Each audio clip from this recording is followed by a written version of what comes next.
चलिए लास्ट हम लोग का जो टॉपिक चल रहा था उसी को कंटिन्यू करते हैं। लास्ट टाइम हम आपको कीवर्ड्स के बारे में बता रहे थे, टोकन्स के बारे में बताया था। तो जी टोकन्स जी। में हमने बताया था कि कीवर्ड्स भी एक तरीके के टोकन होते हैं। कीवर्ड्स जिन्हें आप रिजर्व्ड वर्ड्स भी कहते हैं, ये वर्ड्स जो होते हैं पहले से पाइथन की लाइब्रेरी में सेव्ड हैं। इन शब्दों को सेव कर दिया गया है उनके नाम और उनके काम के साथ। सबसे पहली चीज तो आपको ये ध्यान रखना है कि कीवर्ड्स जितने भी यूज होंगे पाइथन में, सारे के सारे लोअर केस में यानी स्मॉल लेटर्स में यूज किए जाएंगे। और जहां पर इन वर्ड्स की जरूरत होगी, इन्हें वहां ही यूज किया जा सकता है, इनको और किसी काम के लिए यूज किया ही नहीं जा सकता। क्यों? क्योंकि इनका टास्क प्री डिफाइंड है, पहले से डिफाइन किया जा चुका है। तो उसको अपने हिसाब से अपने कंफर्ट के अकॉर्डिंग हम नहीं यूज करते हैं, रिक्वायरमेंट के अकॉर्डिंग उन्हें यूज किया जाता है। Okay ma'am. हाँ, पाइथन में अपना एक सेट ऑफ कीवर्ड्स है, उसमें पहले से बने बनाए कीवर्ड्स पड़े हुए हैं which are reserved words that can not be used as variable names. यानी अब कीवर्ड्स को किसी वेरिएबल का नाम देने के लिए, या कोई फंक्शन अगर आप बना रहे हैं तो उसका नाम देने के लिए, या किसी और लेबल या आइडेंटिफायर की तरह से नहीं यूज करते। उसका सिर्फ वहीं पर यूज होगा जहां पर उन्हें यूज किया जा सकता है। Keywords in Python cannot be used as ordinary identifiers. They must be spelled exactly as they are written. मतलब मेमोरी में जिस तरह से सेव कर दिए गए हैं बिल्कुल वैसे ही लिखे जाएंगे। उनको लिखने के ढंग में हम अपने हिसाब से कोई चेंज नहीं कर सकते हैं। इनको रिजर्व्ड वर्ड्स भी कहा जाता है। कुछ कीवर्ड्स का एग्जाम्पल है यहाँ पे, जैसे INT, and, not, while, for. ये सब अलग अलग कीवर्ड्स हैं। अब हमारे हिसाब से तो एंड का कुछ और मतलब है, क्योंकि इंग्लिश में एंड का कुछ और मतलब होता है, या नॉट का कुछ और मतलब होता है। लेकिन यस जब मैम। हम पाइथन में स्टेटमेंट में इन कीवर्ड्स को यूज करेंगे तो वही यूज किया जाएगा जहां पर हमें इसकी जरूरत होगी।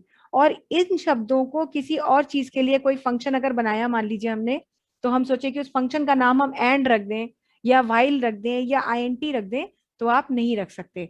अगर आप मान लीजिए रखते भी हैं तो पाइथन उसे रिकॉग्नाइज नहीं करता और उसके लिए एक एरर जनरेट कर देता है। Yes ma'am. Okay ma'am. Okay, then next keywords हम सॉरी टोकन्स के बारे में बात करें तो लिटरल्स हैं। लिटरल्स क्या होते हैं? ये एक तरीके की कांस्टेंट वैल्यू को रिप्रेजेंट करने के लिए यूज किए जाते हैं। पाइथन का प्रोग्राम या किसी भी प्रोग्रामिंग लैंग्वेज में जब प्रोग्राम लिखा जाता है तो कुछ वैल्यू ऐसी होती हैं जो चेंज होती रहती हैं, जिन्हें आप चेंज कर सकते हैं। हर बार जब आपका प्रोग्राम एग्जीक्यूट होगा तो आप उन्हें चेंज करेंगे। लेकिन कुछ वैल्यूज ऐसी भी होती हैं जो हर बार फिक्स होती हैं। उन फिक्स वैल्यूज को हम लिटरल्स या कॉन्स्टेंट्स कहते हैं। जैसे एक छोटा सा एग्जांपल मैं दे रही हूँ, आपने ATM मशीन तो ऑपरेट की होगी। Yes ma'am. आपने हजारों बार वहां से पैसे निकाले होंगे। तो जब आप वैल्यू डालते हैं, जो अमाउंट आपको विड्रॉ करनी है, तो वो क्या अमाउंट हर बार सिमिलर होती है कि आपको एक फिक्स अमाउंट ही विड्रॉ करनी होती है? ऐसा तो नहीं। कोई नियम नहीं है। कभी कभी जरूरत के हिसाब से होता है कि मान लीजिए आपने कहा कि हमें भाई 5000 रुपीज निकालने हैं, कभी 500 रुपीज ही निकालने होते हैं। तो जैसी जरूरत होती है उसी के हिसाब से आप फिगर डालते हैं, और फिगर डालने के लिए आपसे कहा जाता है कि भाई आप अमाउंट डालिए, कितनी अमाउंट आप विड्रॉ करना चाहते हैं। एक स्पेसिफिक जगह बनी हुई है स्क्रीन पर, वहां आप अमाउंट डालते हैं, है ना? जी। लेकिन आपने ये भी ध्यान दिया होगा कि आप जब जब पैसे विड्रॉ करने गए होंगे, तब तब स्क्रीन का जो अपीयरेंस है या जो मैसेज आ रहा है स्क्रीन पर, क्या वो हर बार बदलता है? नहीं। नहीं, वो वैसा ही दिख रहा होता है। हर बार मैसेज का लैंग्वेज वही होता है, वर्ड्स का सीक्वेंस वही होता है, वो हर बार नहीं बदलता। तो यहाँ पर हम कह सकते हैं कि जो अमाउंट हम डाल रहे हैं वो अमाउंट है जो वेरी कर सकती है, जो चेंज हो सकती है। लेकिन जो चीज हर बार वैसी ही दिखती है, चाहे जितनी बार वो प्रोग्राम एग्जीक्यूट हो, जितनी बार वो सॉफ्टवेयर रन किया जाए, तो उसको हम लिटरल्स या कॉन्स्टेंट्स कहते हैं। ये जो ओके। लिटरल्स, हाँ, ये जो लिटरल्स होते हैं कई तरीके में के होते हैं। जैसे न्यूमरिक लिटरल्स भी हो सकते हैं, नंबर के फॉर्म में होते हैं। जैसे अगर हमने लिख दिया यहाँ पर x = 24, तो यहाँ पर x क्या है? x एक मेमोरी लोकेशन का नाम है। एक मेमोरी को हमने ऑक्यूपाई किया और उसको नाम दे दिया x। क्योंकि हम जब तक पहचानेंगे नहीं उस मेमोरी लोकेशन को, तब तक हम उस पर काम कैसे करेंगे? तो लोकेशन को नाम दे दिया x और उसकी वैल्यू लिख दी 24। तो जब जब आप इस प्रोग्राम को एग्जीक्यूट करेंगे, x की वैल्यू 24 ही रहेगी। ऐसे लिटरल्स को न्यूमरिक लिटरल्स कहा जाता है। मैम ये दूसरे, पहले से प्री डिफाइन करना पड़ता है? हाँ, ये प्रोग्राम में प्री डिफाइन करना पड़ता है। जैसे मान लीजिए आपसे कह दिया जाए कि आप सपोज आप अपने ऑफिस एम्प्लॉयज जो हैं उनकी सैलरी का एक सॉफ्टवेयर बनाइए। ठीक है। अब मान लीजिए कोई फेस्टिवल आया तो कहा फेस्टिवल बोनस डाल दीजिए। कंपनी ने कहा कि जितने भी लोग यहाँ काम करते हैं सबको मान लीजिए 10,000 बोनस डाल देना है। तो आपसे कह दिया गया कि 10,000 बोनस सबकी सैलरी में ऐड करके दे दीजिएगा। तो आपको पता है कि एक फिक्स अमाउंट है 10,000 जो सबकी सैलरी में ऐड करनी है, लेकिन सैलरी तो सबकी सेम नहीं होगी ना। कुछ लोगों की जी सैलरी ज्यादा होती है, कुछ लोगों की प्रोफाइल के अकॉर्डिंग सैलरी कम होती है। तो सैलरी तो एक ऐसी वैल्यू है जो कि वेरी कर रही है, चेंज हो रही है, लेकिन बोनस की वैल्यू सबके लिए फिक्स है। तो उस सिचुएशन में बोनस एक न्यूमरिक लिटरल हो गया, क्योंकि वो आपने ओके। पहले ही फिक्स कर दिया कि बोनस जहां जहां यूज होगा उसकी वैल्यू क्या कर दी जाए, 10,000 कर दी जाए। ठीक है। न्यूमरिक लिटरल में नंबर्स एक होल नंबर की तरह से भी हो सकते हैं जैसे 24 है, और फ्रैक्शनल नंबर की तरह भी हो सकते हैं जैसे 25.3। कभी कभी नंबर्स हमारे पास डेसिमल नोटेशन में भी आते हैं। कुछ वैल्यूज ऐसी होती हैं जो डेसिमल फॉर्मेट में भी हो सकती हैं, उनके होने की पॉसिबिलिटी होती है, लेकिन कुछ वैल्यूज ऐसी होती हैं जो डेसिमल फॉर्मेट में होती ही नहीं, वो एक होल नंबर के फॉर्म में ही हो सकती हैं, पर दोनों ही न्यूमरिक वैल्यू होती हैं। जैसे अगर आपसे पूछ लिया जाए कि भाई आपके घर में total number of family members कितने हैं, तो लोगों के घर में जो फैमिली मेंबर्स होते हैं वो 4 होते हैं, 8 होते हैं, 10 होते हैं, 12 होते हैं, तो डिपेंड करता है फैमिली किस तरह की है ना। लेकिन क्या कभी हम कह सकते हैं कि हमारे घर में 10.5 लोग रहते हैं? नहीं पॉसिबल नहीं ही कैसे। नहीं है ना। एक क्लास में पढ़ने वाले बच्चे, हम कहते जी 11:15 बच्चे पढ़ रहे हैं हमारे बैच में, तो ऐसा पॉसिबल नहीं है। बच्चे या तो 5 पढ़ रहे हैं, 8 पढ़ रहे हैं, 10 पढ़ रहे हैं, 100 पढ़ रहे हैं, 500 पढ़ रहे हैं। माने जब भी हम इस तरीके की वैल्यू देंगे तो वो एक होल नंबर होगा। तो जब यस। हाँ है, लेकिन वो भी न्यूमरिक लिटरल। पर कुछ वैल्यूज ऐसी होती हैं जिनके पॉइंट्स में होने की, डेसिमल में होने की पॉसिबिलिटी हो सकती है, जैसे कि परसेंटेज। अब परसेंटेज मान लीजिए किसी की परसेंटेज 90 भी हो सकती है, लेकिन किसी की परसेंटेज 90.23 भी होती है। तो परसेंटेज एक ऐसी वैल्यू है जिसको कि हम पॉइंट्स के साथ ही लिखते हैं, क्योंकि ज्यादातर उसमें वैल्यूज पॉइंट्स के या फ्रैक्शन के साथ होती हैं। और हम एक्यूरेसी भी तभी मानते हैं जब हम डेसिमल के बाद एटलीस्ट 2 प्लेसेस तक जाते हैं।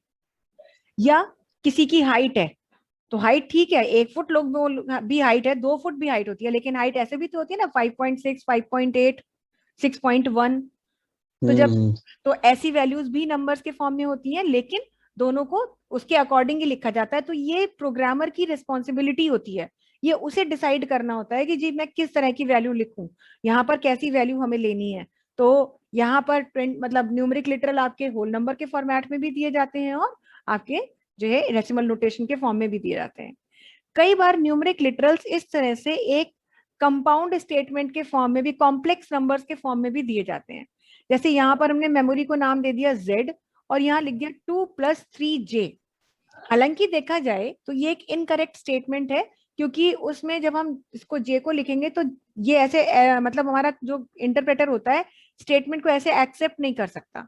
उसके लिए हमें बताना पड़ेगा 3 और J के बीच में क्या रिलेशन है, मतलब मल्टीप्लिकेशन के लिए हमें ऑपरेटर यूज करना पड़ेगा। लेकिन जब कभी भी हम इस तरीके का कोई स्टेटमेंट यूज करेंगे तो ये एक कॉम्प्लेक्स स्टेटमेंट कहलाता है। मगर क्योंकि इसमें नंबर्स का यूज किया जा रहा है, इसलिए ये भी एक तरीके का न्यूमरिक लिटरल ही कहलाता है। ऐसे स्टेटमेंट को जब किसी प्रोग्राम में यूज किया जाएगा तो जे के लिए कोई वैल्यू मांगी जाएगी, या हमें पहले से पता होगी कि जे की वैल्यू क्या है, और फिर उसे इस एक्सप्रेशन में डाल करके इवेल्युएट करा जाएगा। अब अगर आप एक्स, वाई और जेड को प्रिंट करेंगे तो आपका अलग अलग मतलब आउटपुट जो है प्रिंट होगा। ये तो बात हो गई आपके टोकन्स की। अगला एक शब्द जो हम प्रोग्रामिंग लैंग्वेज में यूज करते हैं, दैट इज ऑपरेटर्स। ऑपरेटर्स क्या होते हैं, जो हम लोग पढ़ ही रहे हैं कीवर्ड, तो ऑपरेटर हम बताते हैं। ऑपरेटर वो चीज होती है जो ऑपरेट करने में ऑपरेट किसी भी चीज को करने में हेल्प करती है। तो ऑपरेट हम किस चीज को कर सकते हैं, ऑपरेट करते हैं हम वैल्यूज को। हमारे पाइथन प्रोग्रामिंग लैंग्वेज में हमें बहुत सारे कैटेगरी के ऑपरेटर्स मिलते हैं। इनफैक्ट सभी प्रोग्रामिंग लैंग्वेजेस में different category of operators available होती है, जो different category of task perform करने में हमें हेल्प करती है। कई बार प्रोग्रामिंग के दौरान हम मैथमेटिकल यानी कैलकुलेशन का काम करते हैं। कभी कभी ऐसा होता है कि हमें कोई टास्क परफॉर्म करना है, लेकिन नंबर्स पे नहीं, हमें सिंगल कैरेक्टर पे टास्क परफॉर्म करना है। कभी कभी हमें स्ट्रिंग्स पे टास्क परफॉर्म करना होता है। तो इस तरीके से डिफरेंट टाइप ऑफ डेटा पर, अल्फाबेट्स पे, डिजिट्स पर या सिंबल्स पर जब आपको कोई टास्क परफॉर्म करना होता है, तो उस टास्क को परफॉर्म करने के लिए जितने भी सिंबल्स आपको आपकी लैंग्वेज देती है, उन सभी सिंबल्स को ऑपरेटर्स कहा जाता है। पाइथन में आपको बहुत सारी कैटेगरी मिलती है। Operators are use to perform operations. किस किस चीज पर आप ऑपरेशन परफॉर्म कर सकते हैं, वैल्यूज पर, जैसे हमने कहा कि नंबर्स पर या कैरेक्टर्स पर, या वेरिएबल्स पे। वेरिएबल्स जिसके मदद से आप मेमोरी लोकेशन को आइडेंटिफाई करते हैं, लेबल देते थे। जैसे पिछली स्लाइड में आपने देखा था एक्स है या वाई है, तो एक्स और वाई पे आपने देखा था कि एक्स हमने लिखा था z is equal to x plus y suppose लिखा है, तो एक्स प्लस वाई जो है एक्स और वाई को ऐड करने के लिए प्लस ऑपरेटर का यूज किया जा रहा है। एडिशन या ऑपरेशन है? हाँ, वहां एडिशन है, अभी हम आगे देखेंगे, डायग्राम के थ्रू पूरी चीजें समझेंगे। पाइथन में ऑपरेटर्स की ये सारी कैटेगरी होती है। सबसे पहले अरिथमेटिक ऑपरेटर्स आते हैं। अरिथमेटिक ऑपरेटर्स वो ऑपरेटर्स होते हैं जो मैथमेटिकल टास्क परफॉर्म करने में हमारी हेल्प करते हैं। असाइनमेंट ऑपरेटर्स वो ऑपरेटर्स होते हैं जो किसी वेरिएबल में कोई वैल्यू असाइन करने के लिए, उसके अंदर कोई वैल्यू डालने के लिए यूज किए जाते हैं। कंपैरिजन ऑपरेटर्स दो वैल्यूज को कंपेयर करने के लिए यूज किए जाते हैं। कंपैरिजन ऑपरेटर्स जो होते हैं या लॉजिकल ऑपरेटर्स, ये दोनों ही जो होते हैं, ये सारे के सारे, इनफैक्ट कंपैरिजन, लॉजिकल, आइडेंटिटी और मेंबरशिप, ये चारों ऑपरेटर की कैटेगरी तो अलग है, लेकिन ये जब रिजल्ट देते हैं तो इनका आउटपुट जो होता है चारों का, वो बूलियन आउटपुट होता है। अभी बताती हूँ बूलियन क्या होता है। अरिथमेटिक ऑपरेटर का आउटपुट हमेशा कोई ना कोई अरिथमेटिक वैल्यू ही होगी। जैसे दो वैल्यूज को जोड़ रहे हैं, घटा रहे हैं, मल्टीप्लाई कर रहे हैं, डिवाइड कर रहे हैं, तो आउटपुट भी नंबर के फॉर्म में ही होगा। असाइनमेंट ऑपरेटर में आप वैल्यू असाइन कर रहे हैं, लेकिन कंपैरिजन करते हैं, लॉजिकल ऑपरेटर का यूज करते हैं, आइडेंटिटी या मेंबरशिप ऑपरेटर यूज करते हैं, तो इनका रिजल्ट बूलियन होता है, जिसका मतलब होता है कि एक लॉजिकल आउटपुट होता है। और लॉजिकल हमेशा जो बूलियन आउटपुट होता है वो या तो होता है ट्रू और या तो होता है फॉल्स। इनका आउटपुट कभी भी कोई नंबर नहीं होता, क्योंकि जब कंपैरिजन की बात करें, माने आप तुलना करेंगे, तो तुलना में क्या चीज तुलना की जाएगी कि क्या दो चीजें बराबर हैं, या पहली चीज दूसरे से बड़ी है या नहीं है। तो हम देखते क्या है या नहीं, यानी कि ट्रू या फॉल्स। ऐसे ही लॉजिकल ऑपरेटर्स का यूज किया जाएगा, तब इसका रिजल्ट भी ट्रू या फॉल्स में ही आता है। आइडेंटिटी में ये चेक करते हैं आइडेंटिटी, तो आइडेंटिटी अगर ट्रू होती है तो ट्रू रिटर्न करता है, नहीं तो फॉल्स रिटर्न करता है। मेंबरशिप ऑपरेटर में वो ये चेक करते हैं कि फला चीज इसकी मेंबर है या नहीं। तो ये सारे जो आपके चारों आपके ऑपरेटर्स हैं, इन चारों का आउटपुट ट्रू या फॉल्स के फॉर्म में आपको मिलता है। बिटवाइज ऑपरेटर्स वो ऑपरेटर्स होते हैं जो मेमोरी की सिंगल बिट पर आपको टास्क परफॉर्म करने में हेल्प करते हैं। माने इनकी मदद से आप वन वन बिट को एक्सेस कर सकते हैं, या वन वन बिट आप शिफ्टिंग करते हैं। कई बार ऐसा भी होता है कि आपको वैल्यूज को एक एक बिट करके शिफ्ट करना होता है, तो डायरेक्ट मेमोरी के सिंगल बिट पर आपको अगर टास्क परफॉर्म करना होता है, तो उसके लिए पाइथन आपको बिट वाइज ऑपरेटर्स देता है। सबसे पहले आते हैं arithmetic operators. Arithmetic operators are use with numeric values, तो इनको किसके साथ में यूज किया जाता है? नंबर्स के साथ। ओके। बहुत ही ऑब्वियस है कि नंबर्स के साथ यूज कर रहे हैं, क्योंकि भाई अरिथमेटिक ऑपरेशन नंबर्स के साथ ही होगा, और कॉमन सभी तरीके के मैथमेटिकल ऑपरेशंस को परफॉर्म करने में ये हमें हेल्प करते हैं। ये हैं हमारे सारे के सारे अरिथमेटिक ऑपरेटर्स। जैसे ऐड करने के लिए आप प्लस ऑपरेटर का यूज करते हैं, यहाँ पर ऐड करने की एडिशन परफॉर्म करता है। और ऐड करने के लिए कैसे आप लिखते हैं? x plus y. यहाँ मान के चल रहे हैं कि x में भी पहले से कोई नंबर वैल्यू स्टोर्ड है और y में भी कोई नंबर वैल्यू स्टोर्ड है, दोनों को ऐड करेंगे तो आउटपुट भी नंबर ही होगा। x प्लस वाई की जगह पर आप 5 प्लस 10 या 50 प्लस 400 कुछ भी लिख सकते थे, तो भी सेम टास्क परफॉर्म होता। सब्ट्रैक्शन आपको करना है तो उसके लिए ये माइनस ऑपरेटर मिलता है, बिल्कुल वैसे ही यूज करते हैं जैसे नॉर्मल कॉपी पे हम लोग यूज करते हैं। मल्टीप्लीकेशन के लिए यहाँ पर स्टार ऑपरेटर मिलता है, जिसे हम कंप्यूटर की भाषा में एस्टेरिस्क कहते हैं।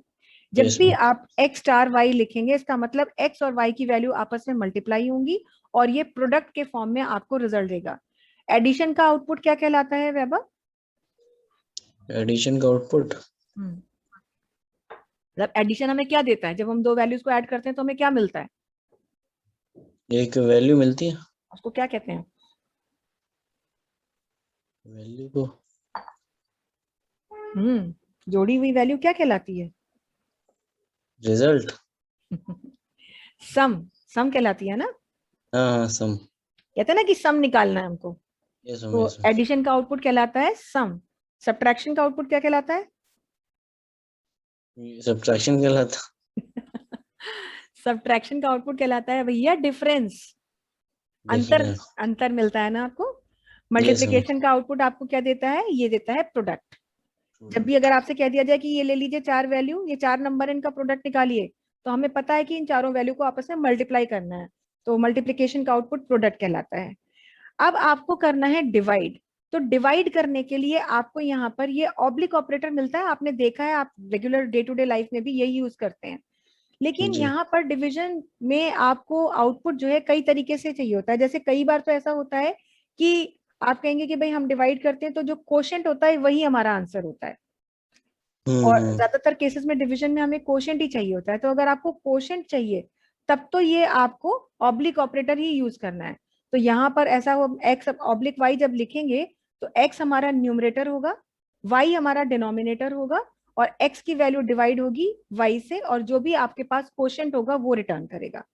लेकिन अगर मान लीजिए आपको कोशेंट नहीं चाहिए, आपको आउटपुट चाहिए इन फॉर्म ऑफ रिमाइंडर, यानी न्यूमरेटर को डिनोमिनेटर से डिवाइड करने के बाद नीचे क्या बचा ये अगर आपको निकालना है, तो आप इसके लिए ऑब्लिक ऑपरेटर का यूज नहीं कर सकते। फिर यहाँ पर मॉडुलो या मॉडुलस ऑपरेटर यूज किया जाता है, जिसको परसेंटेज सिंबल से लिखा जाता है।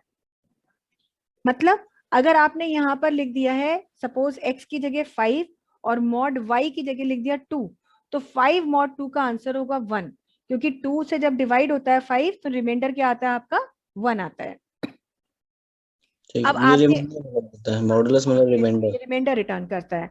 अब आपके दिमाग में साथ साथ ये भी चल रहा है कि मैम बता तो रही है लेकिन हमने तो कभी रिमाइंडर निकाला ही नहीं, हमको तो जरूरत नहीं पड़ती है। लेकिन जरूरत पड़ेगी, और कहाँ पड़ेगी तो उस चीज को हम देखेंगे। अब नेक्स्ट ठीक। ऑपरेटर हमारा एक्सपोनेंशिएशन ऑपरेटर होता है, जिसको डबल स्टार से हम दिखाते हैं। एक्सपोनेंशिएशन का मतलब है आपको पावर रेज करनी है।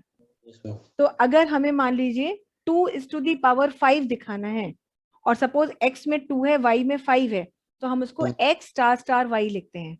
सिंगल स्टार y लिखने से तो क्या होता है, दोनों वैल्यू आपस में मल्टीप्लाई होती हैं, लेकिन डबल स्टार लगाने से x जो होता है इसके लिए y की पावर रेज हो जाती है।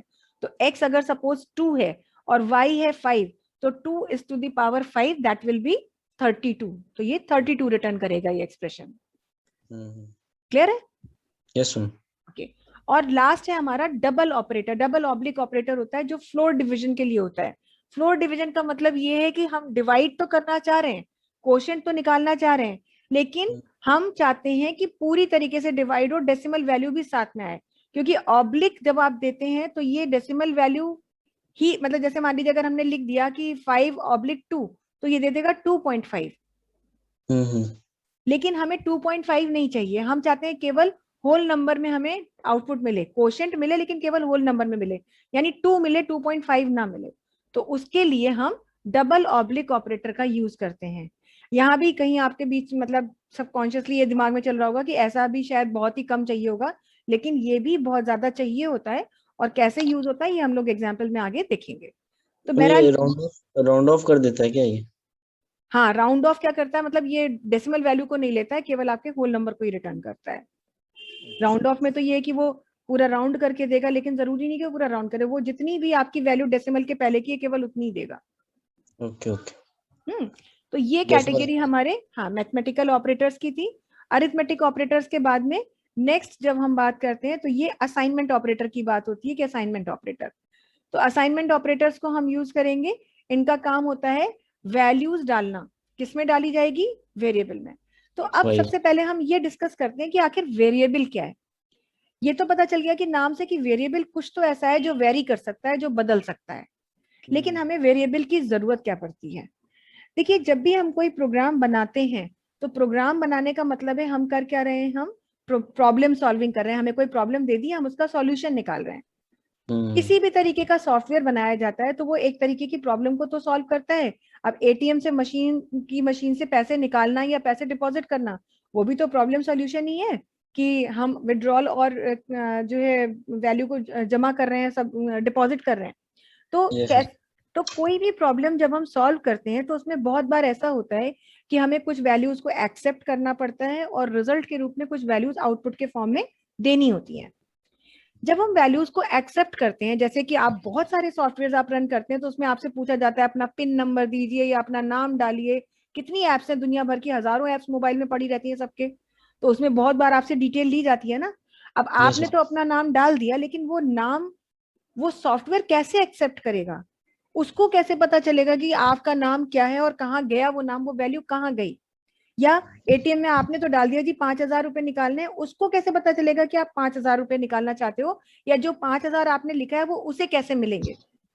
तो इसके लिए हम अपने स्टेटमेंट तो यूज करते ही हैं प्रोग्रामिंग लैंग्वेज के, लेकिन जो वैल्यू हम एक्सेप्ट करते हैं बाहर से लेते हैं, कई बार हमें खुद भी देनी होती है, जैसे मैंने अभी बोला कि बोनस की वैल्यू 10,000 डालनी है, तो उसके लिए वो वैल्यूज को थोड़ी देर के लिए ही सही, टेम्परेरीली ही सही, लेकिन मेमोरी में हमें स्टोर करना होता है। टेम्परेरीली क्यों स्टोर हो रही है? क्योंकि जैसे ही हमारे प्रोग्राम का एग्जीक्यूशन खत्म होगा, वैल्यू भी मेमोरी से वैनिश हो जाती है। जैसे आपने एक बार 5,000 रुपीज अगर विड्रॉ किए, तो जैसे ही आपका ट्रांजैक्शन कंप्लीट होगा, मेमोरी रिफ्रेश हो जाएगी, वो वैल्यू रिमूव हो जाएगी, और वो yes, मेमोरी yes, फिर रिफ्रेश होकर नेक्स्ट वैल्यू को एक्सेप्ट करने के लिए रेडी हो जाएगी। जी, तो इसका तभी तो वो वेरिएबल है, क्योंकि वो वेरी कर रही है, कभी 5,000 निकाला जा रहा है, कभी 500 निकाला जा रहा है, कभी कोई 85 रुपए निकाल रहा है ना, उसी के हिसाब से चेंज हो रही है। पर वैल्यू को एक्सेप्ट करने के लिए या मेमोरी में कहीं वैल्यू को डालने के लिए तो हमें एक वेरिएबल चाहिए होता है। एक्चुअली वेरिएबल क्या है? वेरिएबल मेमोरी को दिया गया एक नाम है। जिस तरह से आप अपने बुक्स और कॉपीज पे नेम स्लिप लगाते हैं, ये नेम स्लिप स्कूल में जब हम लोग अपने बुक्स और कॉपीज पे लगाते हैं, तो वो एक लेबल का ही तो काम करते हैं। और लेबल है क्या? लेबल आइडेंटिफायर ही तो है, जिनकी मदद से आप चीजों को आइडेंटिफाई करते हैं। अब सपोज कंप्यूटर का पीरियड आया और आपका टीचर आया, तो आप लेबल यानी बुक पे नेम स्लिप देख करके ही पहचान लेते हैं कि कंप्यूटर की बुक कौन सी है। नहीं तो आपको हर बुक को खोल खोल के पेज देखना पड़ेगा ना कि ये है कंप्यूटर की बुक की कौन सी है। लेकिन नेम स्लिप आपने देखा और जहां पर सब्जेक्ट में देखा कंप्यूटर, वैसे ही आप उठाते समझ लेते हैं कि हाँ ये हमारी बुक है। तो वो नेम स्लिप भी एक तरीके का आइडेंटिफायर है, which is helping you to identify the subject of the book. Similarly, जब हम कोई प्रोग्राम बनाते हैं, अपनी प्रोग्रामिंग लैंग्वेज यूज करते हैं, तो किसी भी वैल्यू को एक्सेप्ट करने के लिए जो हम यूजर से ले रहे हैं, जो हमारे प्रोग्राम को रन कर रहा है, या अपनी तरफ से कोई वैल्यू डालने के लिए हमको वेरिएबल्स की जरूरत पड़ती है। मतलब चाहिए तो वैल्यू डालेंगे, तो डालने के लिए तो चाहिए तो मेमोरी लोकेशन। लेकिन हम उस मेमोरी लोकेशन को पहचानेंगे कैसे? क्योंकि हमारे पास कोई माध्यम नहीं है कि हम ये पहचान सकें कि वो वैल्यू कहाँ जा रही है, या हम अपने इंटरप्रेटर को ये बताएं कि ये वैल्यू यहाँ डालना। उसके लिए ही उस मेमोरी लोकेशन को एक तरीके से हम नाम दे देते हैं, और वही नाम कहलाता है वेरिएबल। ठीक है? तो जैसे अभी इससे पिछले स्लाइड में आपने देखा एक्स और वाई, तो ये एक्स और वाई वेरिएबल ही थे। यस मैम, अब यहाँ पर असाइनमेंट ऑपरेटर भी हम क्यों यूज करते हैं? असाइनमेंट ऑपरेटर वेरिएबल्स को वैल्यूज देने के लिए यूज किया जाता है, और कई तरीके से यूज होता है। जैसे सबसे पहले असाइनमेंट ऑपरेटर में इज इक्वल टू सिंबल ही आता है, और actually is equal to symbol को कहा ही असाइनमेंट ऑपरेटर जाता है प्रोग्रामिंग की भाषा में। इज इक्वल टू ऑपरेटर का काम होता है राइट हैंड साइड पर लिखे हुए एक्सप्रेशन को लेफ्ट हैंड साइड पर लिखे हुए वेरिएबल में डालना। जैसे अगर हमने लिख दिया x इज इक्वल टू 5, तो इसमें x की वैल्यू क्या हो गई? 5। ऐसा कभी भी नहीं होगा कि लेफ्ट हैंड का एक्सप्रेशन राइट हैंड में जाएगा, जो नॉर्मल मैथ्स में भी पॉसिबल नहीं है ना? यस, अगर आपको x में 5 डालना है तो x इज इक्वल टू 5 लिखेंगे। अगर 5 इज इक्वल टू x लिख देंगे तो वो एक इनकरेक्ट स्टेटमेंट होता है। ठीक है? लेकिन इसी असाइनमेंट ऑपरेटर को हम कंपाउंड फॉर्म में भी लिखते हैं कई बार। जैसे हम कैसे लिख सकते हैं? प्लस इज इक्वल टू भी लिखा जाता है, और इसे लिखा जाता है कुछ इस तरह से, x plus is equal to 3। मगर इसका मतलब क्या हुआ? आप इस चीज को ऐसे लिखते हैं, या आप इसे कैसे लिख सकते हैं? x equals to x plus 3। यानी जो बात ऐसे कही जा रही है, कंपाउंड फॉर्म में ऐसे भी कही जा सकती है। दोनों चीजें है कि x में +3 ऐड हो रहा है, हाँ, x की वैल्यू में 3 ऐड हो रहा है। तो चाहे आप ऐसे लिखें चाहे ऐसे लिखें। ऐसे ही सब्ट्रैक्शन के लिए, मल्टीप्लिकेशन के लिए, डिवीजन करके आपका क्वोशंट रिटर्न कराने के लिए, रिमाइंडर रिटर्न कराने के लिए, फ्लोर डिवीजन के लिए, एक्सपोनेंशिएशन के लिए, इतने सारे ये सब कंपाउंड फॉर्म में असाइनमेंट ऑपरेटर यूज होते हैं। यहां तक कि आगे लॉजिकल और कंपैरेटिव ऑपरेटर्स भी यूज होते हैं। ये कैसे यूज होते हैं? ये बिटवाइज ऑपरेटर्स हैं। बिट बाई बिट मेमोरी के 3 बिट्स मूव करने के लिए है। ये राइट हैंड पर शिफ्ट हो रही है 3 बिट मेमोरी, ये लेफ्ट हैंड पर शिफ्ट हो रही है। यहाँ पर ये आपको एक्स की एक्सपोनेंशिएशन दे रहे हैं, एक्स का क्यूब निकाल रहे हैं। अगर हमने लिख दिया एक्स, और ये वाला सिंबल आपको पता है इसको क्या कहते हैं? यस मैम, क्या बोलते हैं? इसको पावर के लिए यूज करते हैं कंप्यूटर में। लेकिन कंप्यूटर में इसको बोलते क्या है? नाम तो नहीं पता इसका। कीबोर्ड में आपने देखा है 6 के ऊपर ये कैरेक्टर होता है, इसको कहते हैं यस। कैरेट। हाँ, कैरेट बोलते हैं इसको। कैरेट। हाँ, CARAT कहा जाता है। तो x कैरेट 3 का मतलब है कि x is to the power 3। ये जो है आपका, ये नॉट के लिए यूज होता है यहाँ पर, ये एंड है, ये ज्वाइन करने के लिए यूज होता है। तो ये तो सब आपका जो है यहाँ पर ये लॉजिकल ऑपरेटर है, यूज किया जाएगा, इसका आउटपुट ट्रू या फॉल्स होगा। खैर, जो है ये सब असाइनमेंट के लिए आपके यूज किए जाते हैं। मैं सब ये सब याद करना पड़ेगा? नहीं, याद नहीं करना होता है, बस ये कि जब आप 2 4 6 दिन इन चीजों को रिपीटेडली यूज करेंगे तो ऑटोमेटिकली ये चीजें आपको याद हो जाती हैं। वो जब आप एग्जाम्पल देखेंगे इन सब चीजों के तो आपको समझ में भी आएगा, और जब हम आपको असाइनमेंट देंगे, प्रोग्राम देंगे बनाने के लिए, तब भी आपको उस चीज को ज्यादा क्लैरिफिकेशन मिलेगा। ठीक है। प्रैक्टिस हो जाएगा। हाँ, वो जब अभी हम लोग प्रैक्टिस करेंगे क्वेश्चंस के साथ में सारी चीजें आ जाएंगी। असाइनमेंट ऑपरेटर के बाद में नेक्स्ट कैटेगरी कंपैरेटिव ऑपरेटर्स की है, जिसमें दो वैल्यूज को कंपेयर किया जाता है और आउटपुट बूलियन फॉर्म में मिलता है, जिसमें ट्रू या फॉल्स के फॉर्म में ये आपको आउटपुट देता है। अब जो हमारे कंपैरेटिव ऑपरेटर्स हैं उसमें सबसे पहला operator double equals to sign है। अभी इससे पहले असाइनमेंट ऑपरेटर आपने देखे थे जिसमें सिंगल इक्वल टू होता है। सिंगल और डबल इक्वल टू में कोई सिमिलैरिटी नहीं है, दोनों बिल्कुल अलग अलग हैं, सिवाय इसके कि वो देखने में एक जैसे लगते हैं।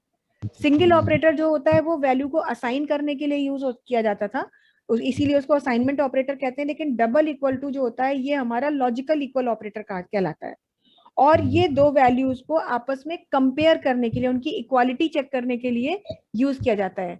जैसे अगर हम x इक्वल्स टू y कर रहे हैं तो ये कंपेयर कर रहा है कि क्या x की वैल्यू y की वैल्यू के इक्विवेलेंट है या नहीं। तो जब भी आपको दो वैल्यूज को, दो वेरिएबल्स को कंपेयर करना होगा, उनकी इक्वालिटी चेक करनी होगी, तो आप डबल इक्वल्स टू ऑपरेटर लगाएंगे।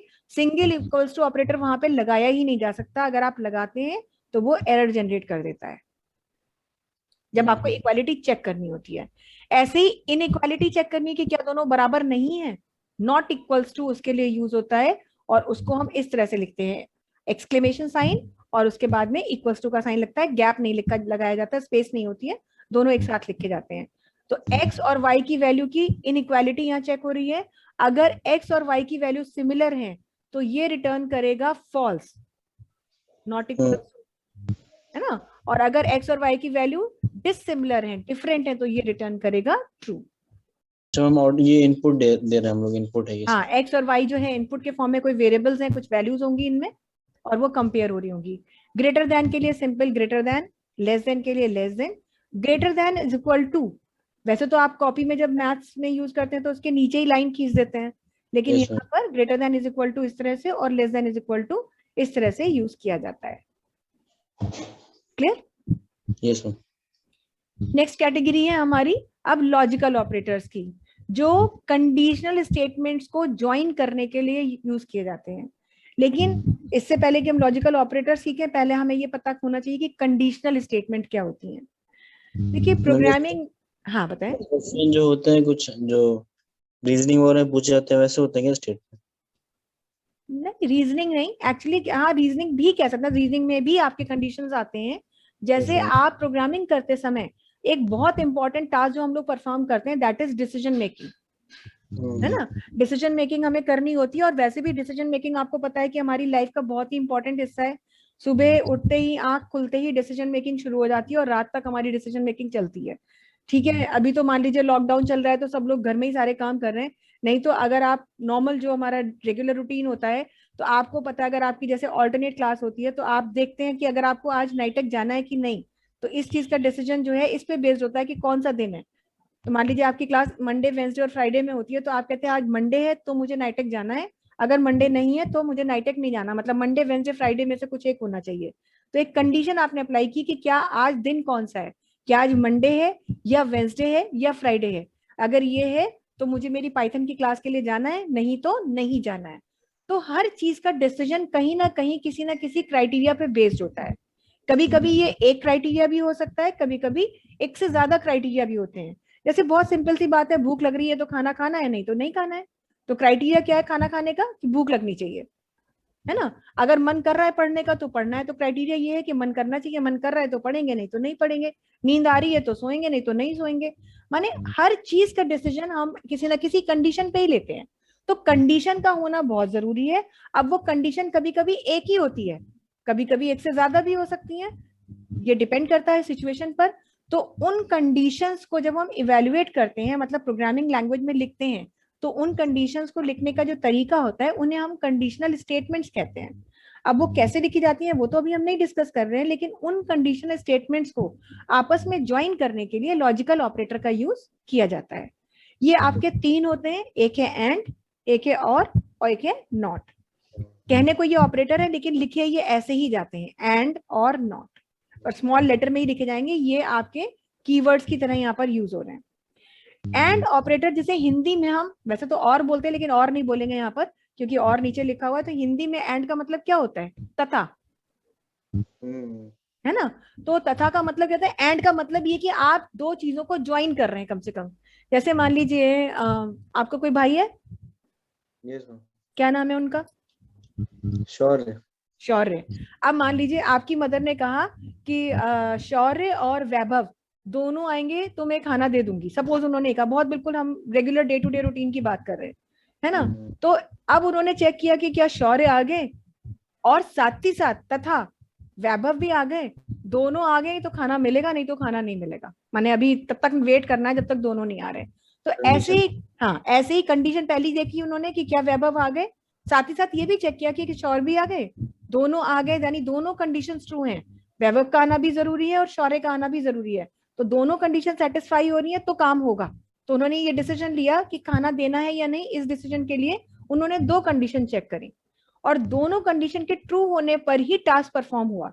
ऐसी जगह पर जब आपको ये देखना है कि दोनों कंडीशन ट्रू हो और दोनों के ट्रू होने पर ही काम हो, आप कौन सा ऑपरेटर यूज करते हैं? एंड ऑपरेटर यूज करते हैं। जैसे अगर मान लीजिए सिलेक्शन प्रोसीजर हो रहा है कहीं पर, हम कैंडिडेट्स की वैकेंसी है, जॉब पोस्टिंग है, तो हमने कहा अगर कैंडिडेट ने इंटरव्यू भी क्लियर किया, रिटन भी क्लियर किया और इंटरव्यू भी क्वालिफाई कर लिया, तो वो हमारे सिलेक्शन लेवल में आ गया, अब हम उसे नेक्स्ट लेवल पे भेजेंगे, है ना। लेकिन मान लीजिए उसने, हमने कह दिया कि उसने रिटन तो क्वालिफाई किया पर इंटरव्यू क्वालिफाई नहीं किया, तो नहीं जाएगा। या यूनिवर्सिटी है, एग्जाम के रिजल्ट्स निकाल रही है, उसे स्ट्रीम देनी है बच्चों को, तो उन्होंने कहा अगर बच्चे के मैथ्स में 90% से अबव है और साथ ही उसके फिजिक्स में भी 90% से अबव है, तो हम उसे रॉकेट साइंस देंगे, नहीं तो कंप्यूटर साइंस देंगे। तो इसका मतलब रॉकेट साइंस पाने के लिए बच्चे के मैथ्स में और फिजिक्स में दोनों में उसके 90% से अबव मार्क्स होने चाहिए, है ना। ऐसी सिचुएशन जब होती है, जब आप दो या दो से ज्यादा भी हो सकती हैं, ज्यादा कंडीशंस को आपस में ज्वाइन कर रहे हैं, लेकिन ज्वाइन इसलिए कर रहे हैं कि सभी कंडीशंस का ट्रू होना जरूरी है तो ही काम हो। तो उस सिचुएशन में हम कौन सा ऑपरेटर यूज करेंगे? एंड ऑपरेटर यूज करते हैं। It returns true if both statements are true. जबकि और बिल्कुल इसका रिवर्स है। और का मतलब हिंदी में होता है अथवा या, है ना। तो अब जैसे आपकी मदर का एग्जाम्पल लिया था, तो उन्होंने कहा कि भाई दोनों बच्चों को आना खाना खिलाने के लिए जरूरी नहीं है, जो बच्चा आ गया उसको पहले खाना खिला दो भाई, दूसरे को उसको क्यों वेट कराना है, दूसरा मान लीजिए 2 घंटे बाद आएगा, तो जो आ गया उसको खाना दे दीजिए। तो उन्होंने कहा कि अगर वैभव आ गया तो वैभव को खाना दे देंगे, अगर शौर्य आ गया तो शौर्य को खाना दे देंगे। तो दोनों में से जो भी आया तो खाना मिल गया। या हमने कहा कि भाई 90% से अब मार्क्स लाना जरूरी है, चाहे वो मैथ्स में लाए चाहे फिजिक्स में लाए। एक दोनों में से किसी एक सब्जेक्ट में भी अगर 90% से अबव उसको मार्क्स मिल रहे हैं तो हम उसे रॉकेट साइंस दे देंगे। किसी एक सब्जेक्ट में उसके 90 से अबव होना जरूरी है, जरूरी नहीं कि सब में हो। तो यही चेक होगा कि क्या मैथ्स में है या फिर फिजिक्स में है, दोनों में से किसी एक में है तो दे दीजिए सब्जेक्ट। तो ऐसे सिचुएशन में जब आप कंडीशंस इवेल्युएट कर रहे हैं और ट्रू करते हैं, मतलब टास्क परफॉर्म होता है अगर दी हुई कंडीशंस में से कोई एक कंडीशन भी ट्रू है तो ऐसी सिचुएशन में कौन सा ऑपरेटर यूज होता है? और ऑपरेटर यूज किया जाता है। नॉट ऑपरेटर जो होता है ये कंडीशन को निगेट करने के लिए यूज किया जाता है। निगेट करने का मतलब ये है कि कंडीशन के इवैल्यूएशन का रिजल्ट यदि ट्रू है तो नॉट उसे फॉल्स करता है, फॉल्स है तो उसे ट्रू करता है। ये यूज किया जाता है। अभी आपको लगेगा कि ये कैसे यूज होगा, इसको क्यों ही यूज करेंगे, लेकिन ऐसा नहीं है, ये भी यूज होता है। कैसे लिखे जाते हैं, जैसे यहाँ पर देखिए एक चीज हमने लिखी कि x is less than 5 and x is less than 10। तो सपोज x की वैल्यू अगर 2 है तो ये ट्रू रिटर्न करेगा, क्योंकि x की वैल्यू 5 से भी छोटी, मतलब 2 5 से भी छोटा होता है और 10 से भी छोटा होता है। लेकिन अगर x की वैल्यू 50 है या मान लीजिए x की वैल्यू 8 है तो ये फॉल्स रिटर्न करेगा। क्यों? क्योंकि पहली कंडीशन तो ट्रू ही, मगर सॉरी दूसरी कंडीशन तो ट्रू ही लेकिन पहली कंडीशन ट्रू नहीं हुई, 8 इज नॉट लेस देन 5। ऐसी सिचुएशन में फॉल्स रिटर्न करता है। एंड ऑपरेटर अगर आपने लिख दिया तो यहाँ पे देखिए ये ऑपरेटर है और ये एक ऑपरेंड हो गया और ये दूसरा ऑपरेंड हो गया, मतलब पहली कंडीशन दूसरी कंडीशन। एंड ऑपरेटर का यूज करके ट्रू लाने के लिए दोनों का ट्रू होना जरूरी है। जबकि और में चाहे ये ट्रू हो, पहले तो यही चेक होती है, अगर ये ट्रू है तो ये ट्रू रिटर्न कर देगा, आगे चेक ही नहीं करेगा। लेकिन अगर ये ट्रू नहीं होती है तो ये इसे चेक करता है और ये ट्रू है तो ट्रू रिटर्न करेगा, नहीं तो फॉल्स रिटर्न करेगा। जबकि नॉट ऑपरेटर क्या करता है, ये इस कंडीशन के इवैल्यूएशन का आउटपुट अगर ट्रू होता है तो ये फॉल्स करता है और फॉल्स होता है तो ट्रू कर देता है। इस तरह से ये लॉजिकल ऑपरेटर्स यूज किए जाते हैं। अब हमारे नेक्स्ट है आइडेंटिटी ऑपरेटर्स। आइडेंटिटी का मतलब है पहचान करना, तो पहचानने के लिए यूज किए जाते हैं ये operators. These are use to compare the objects, not if they are equal. Comparison के लिए यूज हो रहे हैं लेकिन उनकी इक्वालिटी नहीं चेक कर रहे हैं, बल्कि ये देखने के लिए कि क्या दोनों सेम ऑब्जेक्ट से जनरेट हुए, दोनों सेम मेमोरी लोकेशन पर सेव हुए कि नहीं। इसको देखने के लिए आप आइडेंटिटी ऑपरेटर्स का यूज करते हैं, जिसमें दो ऑपरेटर होते हैं, एक होता है इज और एक होता है इज नॉट। इस जो है ये तब ट्रू रिटर्न करता है जब दोनों वेरिएबल सेम ऑब्जेक्ट होते हैं। जैसे यहाँ लिख दिया है x इज y, अब x भी मान लीजिए एक नंबर है और y भी एक नंबर है तो ये दे देगा ट्रू। लेकिन सपोज x एक नंबर है और y एक स्ट्रिंग है तो ये दे देगा फॉल्स। जबकि इज नॉट जो होता है ये तब ट्रू रिटर्न करता है अगर दोनों वेरिएबल सिमिलर नहीं है तो रिटर्न करता है ट्रू, और नहीं तो ये रिटर्न करता है फॉल्स। जैसे x इज नॉट y लिखा है, अब x अगर नंबर है और y भी एक नंबर है तो ये रिटर्न करेगा फॉल्स क्योंकि दोनों सेम है। लेकिन x अगर एक स्ट्रिंग है और y एक नंबर है तो ये रिटर्न करेगा ट्रू, क्योंकि ये कह ही रहा है कि string is not number. Clear? Yes ma'am. Identity के बाद में नेक्स्ट है हमारे मेंबरशिप ऑपरेटर। मेंबरशिप ऑपरेटर्स वो होते हैं जो एक ऑब्जेक्ट की मेंबरशिप चेक करते हैं, मतलब वो उसके मेंबर है या नहीं, किसी डेटा का कंटेंट है या नहीं। इसमें आपके दो ऑपरेटर होते हैं, इन और not in. These operators are used to test if a sequence is presented in an object। जैसे मान लीजिए आप एक क्लास में पढ़ रहे हैं, आप जहाँ अपना ग्रेजुएशन या जो भी कर रहे हैं, तो वहां पर अगर ये चेक करना है कि क्या वैभव चंद्रा इस क्लास का स्टूडेंट है या नहीं, तो ऐसा अगर हमें देखना है और वो सपोज उस क्लास के स्टूडेंट लिस्ट में उसका नाम है तो इसका मतलब yes he is the student. और सपोज किसी दूसरे सब्जेक्ट की क्लास में है तो वहां पर आपका नाम नहीं है तो इसका मतलब you are not the student of that class. तो मेंबरशिप चेक करने के लिए यूज किया जाता है।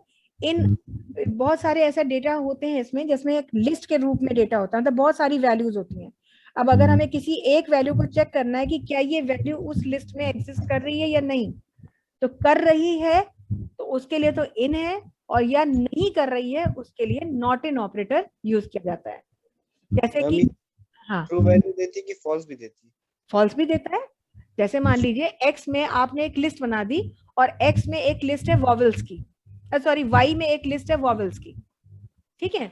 y में 5 वॉवेल्स हमने स्टोर कर दिए, y के अंदर स्टोर कर दिए A B A E I O U. और x मान लीजिए हमने डाल दिया, x में हमने स्टोर कर दिया सपोज t। तो अगर हम चेक करेंगे x इन y तो t क्या उस वॉवेल की लिस्ट में है? t तो उस वॉवेल की लिस्ट में नहीं है ना। वॉवेल की लिस्ट में तो 5 वैल्यू है, a है, e है, i है, o है, u है। t तो उसमें है नहीं, तो ऐसी सिचुएशन में क्या देगा? फॉल्स। लेकिन अगर हम x में a e i o u में से कुछ एक डालते हैं और फिर कहते हैं x इन y तो ये दे देता है ट्रू। तो ये चेक करता है y की लिस्ट में x का एग्जिस्टेंस है या नहीं, है तो देगा ट्रू और नहीं है तो देगा फॉल्स। नॉट इन में अगर नहीं है तो देगा ट्रू और है तो देगा फॉल्स। ऐसा नहीं कि खाली ट्रू ही देते हैं, ट्रू और फॉल्स दोनों देते हैं। इसके बाद में नेक्स्ट हमारे बिटवाइज ऑपरेटर्स हैं। जैसे हमने अभी आपको थोड़ी देर पहले बताया कि मेमोरी की सिंगल बिट को भी आप प्रोसेस कर सकते हैं, तो ये आपके मेमोरी बाइनरी डिजिट्स के फॉर्म में, बिट्स के फॉर्म में आप वैल्यूज को कंपेयर करने के लिए यूज करते हैं। अच्छा अब मैम, यहाँ उसमें से पहले हमने ऑपरेटर पढ़े थे, उसमें बिट वाइज मतलब बिट यूज नहीं होता। नहीं, वहां पे जरूरत ही नहीं पड़ती है, वो अच्छा। बिटवाइज ऑपरेशन के लिए बनाए ही नहीं गए। लेकिन ये वाले जो हैं ये बिटवाइज ऑपरेशन के लिए बनाए गए सारे ऑपरेटर। जैसे तो आप हम यहाँ पर, वो सब क्या यूज करते हैं, बाइट्स? नहीं नहीं, वो बाइट्स नहीं यूज करते हैं वो, ऐसा मतलब कोई वहां पे उनकी स्टोरेज की बात नहीं हो रही है। वो ऑपरेटर्स जो है वो डिफरेंट वैल्यूज पे टास्क परफॉर्म करते हैं, जैसे कि दो नंबरों पे, दो टेक्स्ट पे, इस तरीके की चीजें करते हैं। लेकिन ये मेमोरी बिट्स पर, मतलब मेमोरी की बिट्स पर, सिंगल सिंगल बिट पर टास्क परफॉर्म करने के लिए यूज किए जाते हैं। ये वैसे नहीं होता जैसे आपने एंड लिखा था अभी थोड़ी देर पहले देखा था, तो वहां अगर हमने लिख दिया x <5 एंड x<10, तो वहां पर क्या है कि वैल्यूज का यूज इस्तेमाल किया जा रहा है और एंड की मदद से कंपेयर करके हम ट्रू या फॉल्स रिटर्न कर रहे हैं। लेकिन यहाँ पर आप वैल्यूज को नहीं यूज करते, यहाँ बिट को आप यूज करते हैं, मेमोरी बिट्स को यूज किया जाता है। मतलब ये बिट्स पे टास्क परफॉर्म करने के लिए, वो बिट्स पे नहीं परफॉर्म करते टास्क, वो वैल्यूज पर टास्क परफॉर्म करते हैं। वो वैल्यू टेक्स्ट हो सकती है, कैरेक्टर हो सकता है, स्ट्रिंग हो सकता है, नंबर हो सकता है, या कोई भी डेसिमल वैल्यू हो सकती है। बिटवाइज ऑपरेटर में सबसे पहला ऑपरेटर है एम्परसैंड। इस सिंबल का नाम एम्परसैंड होता है, हालांकि कहते हैं हम इसे एंड है। ये ऑपरेटर क्या करता है, ये बिट, हर बिट को वन, मतलब हर बिट की वैल्यू वन कर देता है, असाइन कर देता है। इसका इस्तेमाल तब किया जाता है जब किसी बिट में हमें वन डालना होता है, और दो बिट्स को हम कंपेयर करते हैं, दो वैल्यूज को हम कंपेयर करते हैं, और अगर कंपैरिजन का आउटपुट ट्रू होता है तो ये वन देता है उस बिट को, और अगर कंपैरिजन का आउटपुट फॉल्स होता है तो ये जीरो देता है। जबकि ये पाइप सिंबल जो है ये यूज किया जाता है और के लिए। और ये क्या करता है, ये भी अगर दोनों में से कोई भी एक कंडीशन ट्रू है, मतलब अभी आपने देखा था ना ट्रू फॉल्स, तो वहां तो ट्रू फॉल्स जो है वो ट्रू और फॉल्स ही होता है। लेकिन इन ऑपरेटर का यूज अगर आप करेंगे तो ये ट्रू फॉल्स के रूप में नहीं करेगा, फिर वहां पे ट्रू को ये वन के थ्रू दिखाएगा और फॉल्स को जीरो के थ्रू दिखाता है, ऐसे समझ लीजिए आप। मतलब तो 0 1 में हाँ, 0 1 के फॉर्म में दिखाया, लेकिन 0 का मतलब है फॉल्स और 1 का मतलब है ट्रू। तो और में क्या करता है कि हर बिट को वन, मतलब किसी भी, अगर दो में से कोई भी एक बिट वन है, मतलब कोई भी एक कंडीशन ट्रू है यानी वन है, तो ये वन देता है। अगर दोनों कंडीशन आपकी जीरो है तो ये जीरो रिटर्न करता है। एक्स नॉर या नॉर बोलते हैं इसको, इसको भी ऐसे रिप्रेजेंट करते हैं।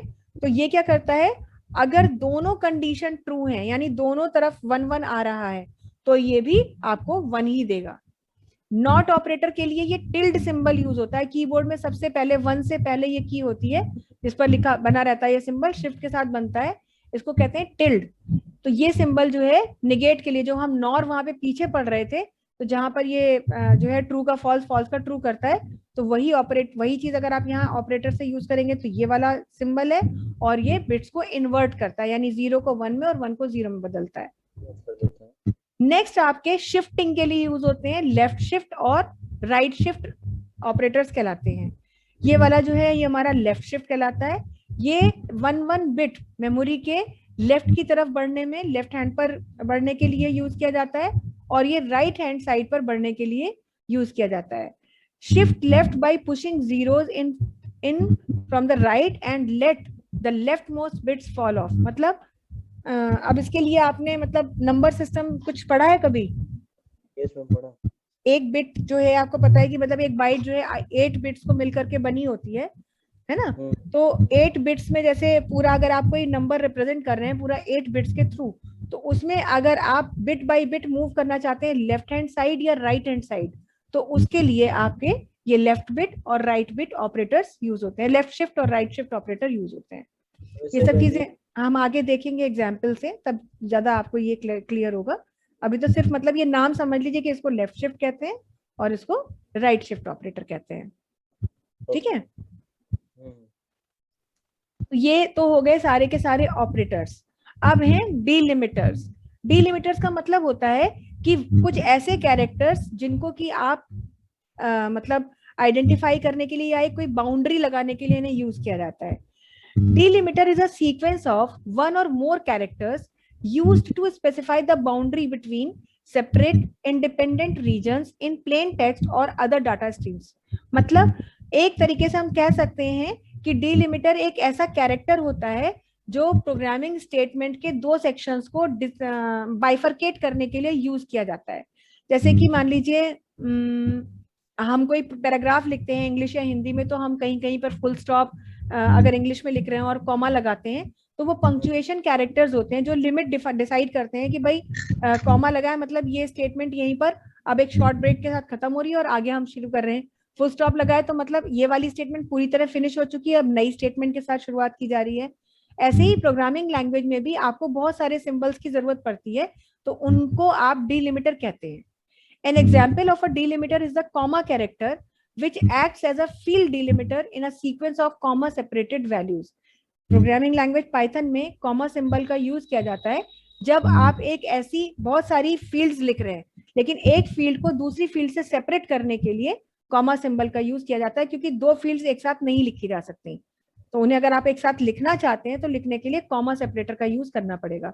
तो वो जो कॉमा सिंबल है वो एक डिलिमिटर का काम करता है, जो बताता है कि ये दो हमारी फील्ड्स हैं लेकिन इन दोनों को एक कॉमा के साथ सेपरेट किया जा रहा है। तो ऐसे ही बहुत सारे सिंबल्स हैं जो आपके पाइथन में यूज होते हैं, तो ये सारे आपके डिलिमिटर्स भी कहलाते हैं। जैसे अब आपने ब्रैकेट में कोई स्टेटमेंट दे दिया तो ये एक इंडिविजुअल सेक्शन बन गया उस प्रोग्रामिंग लैंग्वेज का। जो भी स्टेटमेंट आपने पूरी लिखी है उसमें ही अगर आपने कुछ चीज करली ब्रेसेस में दी तो वो एक सेपरेट सेक्शन है, स्क्वायर ब्रैकेट्स में अगर चीज दी तो वो एक अलग सेपरेट सेक्शन है। तो इस तरह से बहुत सारे सिंबल्स का आप यूज करेंगे जरूरत पड़ने पर, जहां जहां जो सिंबल यूज होगा, और कहीं भी कुछ भी नहीं यूज होगा। हर सिंबल की एक रीजन है कि कहाँ पर क्या लिखना है, तो वो पूरा प्रोग्रामिंग स्ट्रक्चर होता है स्टेटमेंट्स का, वो हम देखेंगे आगे। तो ये सब सिंबल्स जो हैं डिलिमिटर्स की तरह से यूज किए जाते हैं। ओके। अब वेरिएबल के बारे में बात करते हैं। ये बहुत ही कॉमन वर्ड है जो हर प्रोग्राम में आपको बोलना सुनना पड़ेगा, जिसको कि हम आइडेंटिफायर भी कहते हैं। हालांकि हम आपको इसके बारे में बता चुके हैं कि डेटा वैल्यूज को स्टोर करने के लिए मेमोरी में, तब तक जब तक कि हमारा प्रोग्राम का एग्जीक्यूशन चल रहा है, मेमोरी लोकेशन को हमें कोई ना कोई नाम देना पड़ता है, उसको ही हम आइडेंटिफायर या वेरिएबल कहते हैं। ये वेरिएबल एक कंटेनर की तरह काम करते हैं। जैसे अगर आपने लिख दिया x is equal to 10 suppose, तो क्या होगा कि मेमोरी में एक लोकेशन जो भी उसे मिलेगी, इंटरप्रेटर को जहां लोकेशन मिलेगी, ऐसा नहीं कुछ तय नहीं है, निश्चित नहीं है कि यहीं जाएगा, जो भी करंट मेमोरी लोकेशन उसे मिलेगी उस मेमोरी लोकेशन को वो ऑक्यूपाई करेगा और उस लोकेशन का नाम x दे देगा और उसके अंदर वैल्यू डाल देगा 10। तो जो x है वो एक आइडेंटिफायर, एक नेम स्लिप, एक लेबल की तरह काम करेगा। Unlike other programming languages, Python has no command for declaring a variable. तो ये भी एक बहुत बड़ा एडवांटेज है। पाइथन के अलावा कोई भी पुरानी से पुरानी या नई से नई लैंग्वेज आप यूज करें, आपको वेरिएबल को डिक्लेयर करना ही पड़ता है। जब तक आपको वेरिएबल डिक्लेयर आप नहीं करेंगे, आपका प्रोग्रामिंग लैंग्वेज का कंपाइलर या इंटरप्रेटर उस वेरिएबल को आइडेंटिफाई ही नहीं करता। यानी हर प्रोग्राम में कम से कम डिक्लेरेशन की 1 या 2 लाइनें एक्स्ट्रा लिखनी ही पड़ती थी, और उसमें छोटी सी भी गलती हो गई तो वहां पर एरर जनरेट हो जाती थी। लेकिन पाइथन का सबसे बड़ा एडवांटेज ही है कि यहाँ पर आपको वेरिएबल को डिक्लेयर करना ही नहीं पड़ता। बिना डिक्लेयर किए भी आप वेरिएबल का नाम यूज कर सकते हैं। A variable is created the moment you first assign a value to it. अब जब डिक्लेयर नहीं करते हैं तो कैसे वो पहचानेगा उस वेरिएबल को? जैसे ही आप वेरिएबल में कोई वैल्यू डालेंगे, जैसे आपने लिख दिया x इज इक्वल टू 10, तो ऑटोमेटिकली इंटरप्रेटर समझ जाएगा कि एक मेमोरी लोकेशन लेनी है और उसकी वैल्यू उसके अंदर 10 कर देना है और उसका नाम x कर देना है। जबकि इससे पहले की प्रोग्रामिंग लैंग्वेज में, जैसे जावा में भी अगर आप जाके लिख दें x इज इक्वल टू 10 और x को आपने नहीं बताया कि x किस तरह का वेरिएबल है, मतलब वो कैसी वैल्यू स्टोर कर रहा है, तो वो आइडेंटिफाई नहीं करेगा, कंपाइलर वहीं पे एरर जनरेट कर देगा। लेकिन पाइथन में ऐसी कोई समस्या नहीं है। वेरिएबल में वैल्यू डालते ही वेरिएबल ऑटोमेटिकली जनरेट हो जाता है। वो डिक्लेरेशन उस समय पे एक सेल्फ डिक्लेरेशन की तरह से आ जाता है, ऑटोमेटिक। हाँ ऑटोमेटिक है। Variables do not need to be declared with any particular type. ना तो वेरिएबल को डिक्लेयर करने की जरूरत है, ना ही आपको ये बताना है उसको कि उसमें किस तरह की वैल्यू आएगी, क्योंकि जब हम डिक्लेयर करते हैं तो हमें ये भी बताना पड़ता है कि वेरिएबल का नाम क्या है, और नाम के साथ साथ ये भी बताना पड़ता है कि वो किस तरह की वैल्यू स्टोर करेगा। यानी वो एक नंबर स्टोर करेगा, कि वो एक अल्फाबेट स्टोर करेगा, या वो एक सिंबल स्टोर करेगा, नंबर में भी होल नंबर स्टोर करेगा, या फ्रैक्शनल वैल्यू स्टोर करेगा, या कि कैरेक्टर्स का कलेक्शन स्टोर करेगा। ये प्रोग्राम को बनाते समय सबसे शुरुआती काम होता है। सबसे प्रोग्राम को बनाते ही सबसे पहला काम होता है कि लिस्ट ऑफ वेरिएबल डिक्लेयर की जाती है जिसमें बताते हैं कि ये नाम होगा वेरिएबल का और इस तरह की वैल्यू स्टोर की करेगा। और अगर आपने लिख दिया कि एक वेरिएबल x है जो कि एक होल नंबर स्टोर करने के लिए आपने डिक्लेयर किया, तो पूरे प्रोग्राम में x को होल नंबर के लिए ही यूज करेंगे। फिर आप उस x को किसी और तरह की वैल्यू मतलब अल्फाबेट या सिंबल या स्ट्रिंग के लिए नहीं यूज कर सकते। लेकिन पाइथन की ये खासियत है कि पाइथन में ऐसी किसी स्टेटमेंट की जरूरत आपको नहीं पड़ती। ना तो आप उसे डिक्लेयर करते हैं, ना ही आपको ये बताना पड़ता है कि वो किस तरह की वैल्यू स्टोर करेगा। असाइनमेंट के समय पे जो वैल्यू उसमें डाल दी जाती है वेरिएबल उसी टाइप का हो जाता है। यानी हम कह सकते हैं कि पाइथन में वेरिएबल जो होते हैं ये बिल्कुल पानी की तरह होते हैं। जैसे पानी का नेचर होता है ना कि जिस कंटेनर में डाल दीजिए उसी कंटेनर का शेप और साइज और कलर एक्वायर कर लेता है ना। उसी तरीके से यहाँ है कि वेरिएबल में जो वैल्यू डाल दी वेरिएबल उसी टाइप का हो जाता है। अगर आपने x इज इक्वल टू 10 लिखा तो x जो है एक इंटीजर स्टोर कर रहा है। अगर आपने उसकी अगली लाइन में सपोज लिख दिया x इज इक्वल टू वैभव, तो उसी x में स्ट्रिंग आ गया। अगर उसकी अगली लाइन में सपोज आपने लिख दिया x इज इक्वल टू 5.2, तो वही x 5.2 एक numeric value fractional value store कर रहा है। तो ये इस तरीके का जो नेचर होता है पाइथन में, इसको कहते हैं डायनेमिक टाइपिंग। पाइथन के वेरिएबल्स डायनेमिक टाइपिंग को फॉलो करते हैं, जबकि इससे पहले की किसी भी लैंग्वेज में ऐसा नहीं होता था। पहले ही असाइन करना पड़ता है। हाँ, पहले तो बहुत कुछ आपको देना पड़ता था कि नाम भी दो, नाम के साथ टाइप भी डालो, सब कुछ करो, लेकिन अब कुछ नहीं करना होता है। वेरिएबल के साथ साथ वेरिएबल को नाम देने के भी कुछ नियम हैं। ऐसा नहीं कि कुछ भी नाम आप दे दीजिए, वेरिएबल को नाम देने के लिए भी कुछ कन्वेंशंस, कुछ रूल्स पहले से सेट किए गए हैं। तो कोई भी वेरिएबल को नाम देते समय हमें किन बातों का ध्यान रखना है? सबसे पहली चीज, variable can have a short name. Variable का नाम लंबा या छोटा आप कुछ भी रख सकते हैं, लेकिन सीधी सी बात है वेरिएबल का नाम बहुत ही रिलेटिव होना चाहिए। मतलब वेरिएबल किस तरह की वैल्यू स्टोर कर रहा है वेरिएबल का नाम पढ़ते ही पता चल जाना चाहिए। नाम कुछ भी हो सकता है, जैसे x और y अभी तक आपने देखा, ये भी वेरिएबल का नाम है। या बड़े बड़े नाम भी हो सकते हैं जैसे age, car name, total volume, कुछ भी। लेकिन आपको कुछ चीजों को बहुत ज्यादा ध्यान रखना पड़ेगा। Variable name must start with a letter और अंडरस्कोर कैरेक्टर।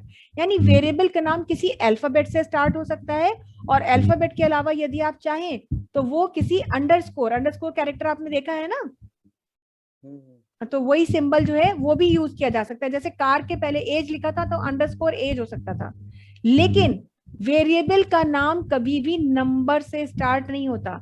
जैसे एज लिखा है तो ठीक है, एज 1 भी एक वेरिएबल का नाम हो सकता था, लेकिन आप सोचे 1 एज मतलब 1 हम नंबर लिख रहे हैं, 1 एज, तो वो पॉसिबल नहीं है।